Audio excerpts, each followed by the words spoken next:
चलिए जानते हैं आज देश और दुनिया की सिलेक्टेड काम की और महत्वपूर्ण 25 बड़ी खबरों को सिर्फ 10 मिनट में। पर अभी तक आपने इस वीडियो को लाइक नहीं किया है तो लाइक कर दें और इस चैनल को सब्सक्राइब भी कर लीजिए।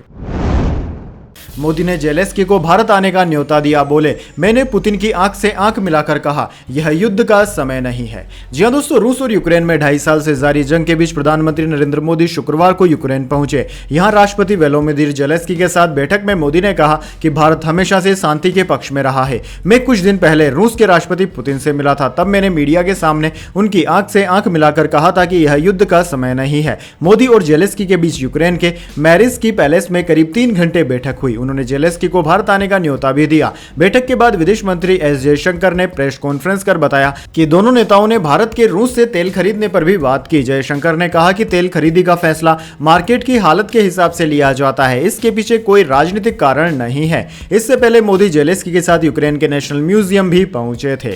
चलिए दोस्तों, जान लेते हैं अगली खबर। युद्ध खत्म करने के लिए हमारे पक्ष में आए भारत, प्रधानमंत्री मोदी से मीटिंग के बाद बोले जेलेंस्की। जी हां दोस्तों, प्रधानमंत्री मोदी ने शुक्रवार को यूक्रेन का दौरा किया। प्रधानमंत्री मोदी से मुलाकात के बाद यूक्रेन के राष्ट्रपति वोलोदिमीर जेलेंस्की ने आज तक से बातचीत करते हुए कहा कि हम चाहते हैं कि युद्ध समाप्ति के लिए भारत हमारी तरफ आए, न कि कोई बैलेंसिंग कदम उठाए। उन्होंने कहा कि अगर भारत रूसी तेल नहीं खरीदता है तो इससे रूसी युद्ध समाप्त हो जाएगा। जेलेंस्की ने प्रधानमंत्री मोदी के दौरे को ऐतिहासिक बताया। उन्होंने कहा कि वह जल्द भारत आना चाहते हैं, भारत के लोगों और प्रधानमंत्री मोदी तक पहुंचना चाहते हैं। यूक्रेनी राष्ट्रपति ने कहा कि अगर भारत रूस से तेल नहीं खरीदेगा तो इससे रूसी युद्ध समाप्त हो जाएगा। चलिए दोस्तों, जान लेते हैं अगली खबर। बदलापुर यौन शोषण केस, एमवीए ने महाराष्ट्र बंद वापस लिया। मुंबई हाईकोर्ट का आदेश, किसी पार्टी को बंद बुलाने का अधिकार नहीं। जी हां दोस्तों, मुंबई हाईकोर्ट ने शुक्रवार को बदलापुर की घटना को लेकर महाविकास अघाड़ी एमवीए की तरफ से 24 अगस्त को बुलाए गए बंद पर रोक लगा दी। जस्टिस डीके उपाध्याय और जस्टिस अमित बोरकर की बेंच ने 2 जनहित याचिकाओं पर सुनवाई करते हुए फैसला दिया। बेंच ने कहा कि 24 अगस्त के अलावा आगे की भी किसी राजनीतिक दल या व्यक्ति को बंद बुलाने या करने की इजाजत नहीं है। कोर्ट ने सरकार को निर्देश दिए कि अगर कोई ऐसा करने की कोशिश करता है तो उस पर कानूनी कार्यवाही की जाए। बेंच ने 2004 में बॉम्बे हाईकोर्ट के दिए फैसले का हवाला दिया। बेंच ने कहा कि बंद पूरी तरह से गैर कानूनी है। किसी भी तरह का नुकसान होता है तो इसके लिए राजनीतिक दल जिम्मेदार होंगे। चलिए दोस्तों, जान लेते हैं अगली खबर। यूपी की बस नेपाल में नदी में गिरी, 27 यात्रियों की मौत, 40 से ज्यादा लोग सवार थे। पोखरा से काठमांडू जाते समय हुआ हादसा। जी हां दोस्तों, उत्तर प्रदेश के गोरखपुर की एक बस शुक्रवार को नेपाल की मर्शांडी नदी में गिर गई। हादसे में 27 यात्रियों की मौत हो गई, 10 घायल हैं। घायलों को पास के अस्पताल में भर्ती कराया गया है। बस में दोस्तों 40 से ज्यादा यात्री सवार थे। बस नेपाल के पोखरा से काठमांडू जा रही थी, तभी तनहुन जिले के आईना पहाड़ में सुबह 11:30 बजे हाईवे से लगभग 500 फीट नीचे नदी में गिर गई।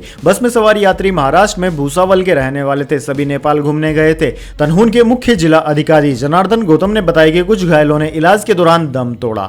चलिए दोस्तों, जान लेते हैं अगली खबर। शरद पवार बोले, केंद्र ने जासूसी के लिए Z+ सुरक्षा दी। विधानसभा चुनाव से पहले शायद उन्हें कोई जरूरी जानकारी चाहिए। जी हां दोस्तों, नेशनलिस्ट कांग्रेस पार्टी SCP प्रमुख शरद पवार ने गुरुवार को केंद्र पर जासूसी करने का आरोप लगाया। नवी मुंबई में पत्रकारों से बातचीत करते हुए उन्होंने कहा कि हो सकता है कि मेरी इंफॉर्मेशन निकालने के लिए मेरी सिक्योरिटी बढ़ाई गई है। महाराष्ट्र में विधानसभा चुनाव आने वाले हैं, शायद उन्हें कोई जरूरी जानकारी चाहिए, इसलिए यह अरेंजमेंट किया गया होगा। गृह मंत्रालय के अधिकारी ने मुझे बताया कि मोहन भागवत और अमित शाह की भी सुरक्षा बढ़ाई गई है। दरअसल दोस्तों, केंद्र सरकार ने 21 अगस्त को महाराष्ट्र में मराठा आरक्षण विरोधी प्रदर्शनों को देखते हुए शरद पवार को Z+ सिक्योरिटी दी गई थी। 10 अतिरिक्त CRPF जवान पवार की सुरक्षा में तैनात किए गए हैं। चलिए दोस्तों, जान लेते हैं अगली खबर। 12 मिनट में अस्पताल तैयार, क्या है भीष्म क्यूब। प्रधानमंत्री मोदी ने जेलेंस्की को दिया ऐसा गिफ्ट जिसे देख पूरी दुनिया है हैरान।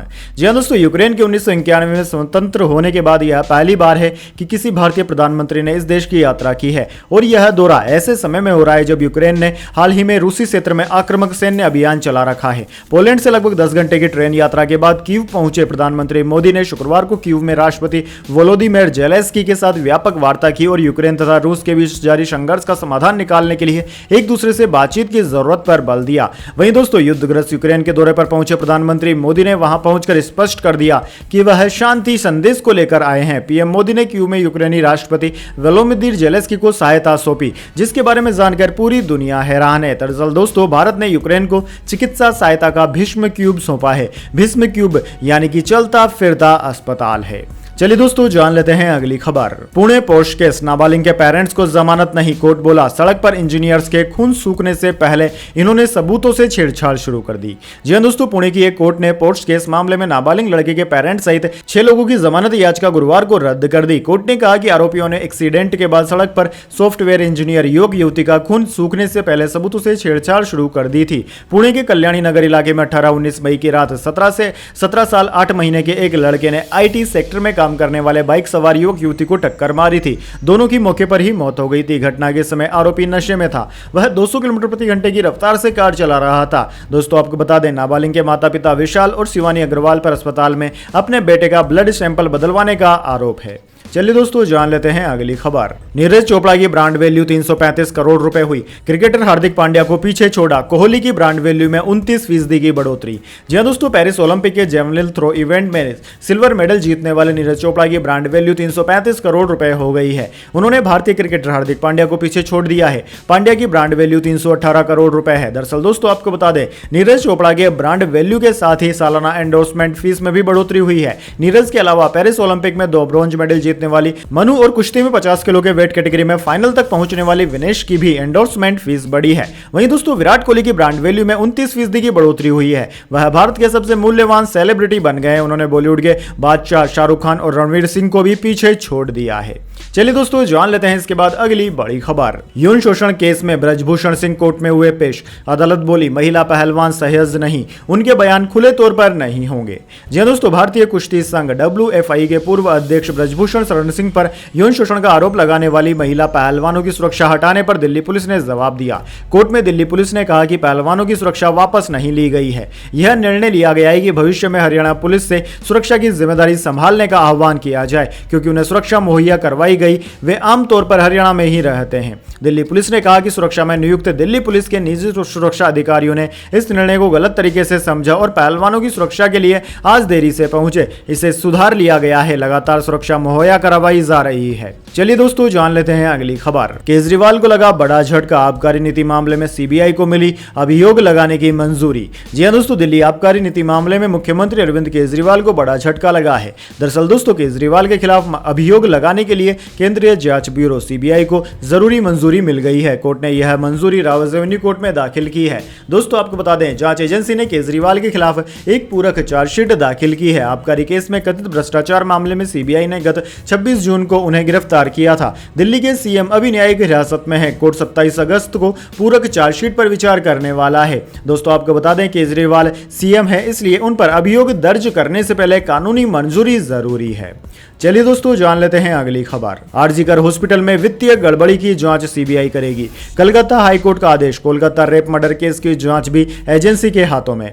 जी हां दोस्तों, कलकत्ता हाईकोर्ट ने शुक्रवार 23 अगस्त को आरजीकर हॉस्पिटल में पैसों की गड़बड़ी की जांच CBI को सौंप दी है। हाईकोर्ट ने 3 हफ्ते बाद 17 सितंबर को अगली सुनवाई में जांच की स्टेटस रिपोर्ट पेश करने के भी निर्देश दिए हैं। दोस्तों आपको बता दें, कोर्ट ने यह आदेश हॉस्पिटल के पूर्व डिप्टी सुप्रिंटेंडेंट अख्तर अली की याचिका पर दिया है। उन्होंने 21 अगस्त को हॉस्पिटल और कॉलेज के पूर्व प्रिंसिपल संदीप घोष के समय में हुई वित्तीय गड़बड़ियों की जांच परिवर्तन निर्देशालय यानी कि ED से कराने की याचिका लगाई थी। चलिए दोस्तों जान लेते हैं अगली खबर। भारत बोला बांग्लादेश में बाढ़ के लिए हम जिम्मेदार नहीं, यूनिस सरकार का आरोप। चेतावनी बगैर डैम से पानी छोड़ा, 36 लाख लोग हुए प्रभावित। जी हां दोस्तों, भारतीय विदेश मंत्रालय ने बयान जारी कर कहा है कि बांग्लादेश में आई बाढ़ के लिए भारत जिम्मेदार नहीं है। विदेश मंत्रालय ने कहा कि बांग्लादेश में यह अफवाह है कि बाढ़ की वजह त्रिपुरा में डंबूर बांध का दरवाजा खोलना है। यह सच नहीं है। मंत्रालय ने कहा कि भारत और बांग्लादेश से होकर बहने वाली गोमती नदी के आसपास के इलाके में इस साल की सबसे ज्यादा बारिश हुई। इस वजह से दोनों तरफ समस्या हुई है। लोग दोनों देशों के बीच मौजूद नदियों में आने वाली बाढ़ एक साझा समस्या है, जिससे दोनों देशों के लोगों को जूझना पड़ता है। इससे निपटने के लिए दोनों देशों के सहयोग की जरूरत है। इसमें भारत का कोई हाथ नहीं है। चलिए दोस्तों जान लेते हैं अगली खबर। दूध की पैकेजिंग से हटेंगे A1 और A2 लेबल। फसाई ने कहा कि यह भ्रामक ई-कॉमर्स कंपनियां और फूड बिजनेस 6 महीने के भीतर हटाएं। जी हां दोस्तों, food safety and standard authority of India यानी कि फसाई ने ई-कॉमर्स कंपनियों और फूड बिजनेस को मिल्क और उससे बने प्रोडक्ट्स की पैकेजिंग से A1 और A2 लेबलिंग हटाने का आदेश दिया है। दरअसल दोस्तों, फूड रेगुलेटर ने इस तरह के दावे को भ्रामक कहा। फसाई ने अपने आदेश में कहा कि यह दावे food safety and standard act 2006 के अनुरूप नहीं है, इसलिए रेगुलेटर रेगुलेटर इस कैटेगरी और अंतर को मान्यता नहीं देते हैं मिल्क और उससे बने प्रोडक्ट पर। दरअसल दोस्तों A1 और A2 टाइप लेबल का मतलब दूध में मौजूद बीटा कैसीन प्रोटीन के केमिकल स्ट्रक्चर से जुड़ा है। यह दूध देने वाले पशु के ब्रीड और ओरिजिन के हिसाब से बदला जाता है। बीटा कैसीन सबसे ज्यादा मात्रा में पाया जाने वाला दूसरा प्रोटीन है। इसमें एमिनो एसिड का बेहतरीन न्यूट्रिशनल बैलेंस होता है। रेगुलेटर ने इस लेबलिंग के 6 महीने के भीतर हटाने को कहा है।